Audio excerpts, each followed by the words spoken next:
Dairibord was born over 70 years ago as Dairy Marketing Board through an Act of Parliament. It had the sole responsibility of collecting raw milk from the farmers and processing it. And then it was the only processor that was in the country. And then later Nestle's came in. In 1994, under the government's Economic Structural Adjustment Program, Dairy Marketing Board was transformed into a company, registered under the Companies Act, but 100% owned by the government of Zimbabwe.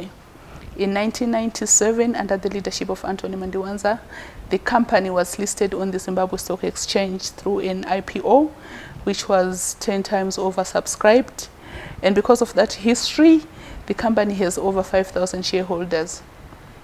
At privatization in 1997, employees bought 10% of the equity in the company, which they later increased to about 19%, which they currently hold at the moment. Government retained about 25% at listing, but they eventually divested out of the company, so government doesn't own any shareholding in Dairibord, but it remains one of the successful privatization stories of the government of Zimbabwe. And over the years, Dairibord has migrated and transformed from being a 100% milk-dependent company to a company with a diversified product portfolio. And that has happened through acquisitions.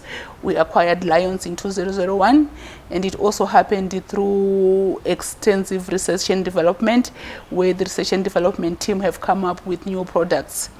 So currently the business is structured into 3 main product categories, which are liquid milks, and under liquid milks we have UHT processed milk, we have sterilized milk, and also have cultured milk. Liquid milks account for 28% of the business. We also have a product category that we call foods, which account for 7% of the business. And under foods, that's where we have our yogurts, we have ice creams, we have condiments, we have sauces, and we also have peanut butter. The third category is beverages, which accounts for about 65% of the business in volume sales.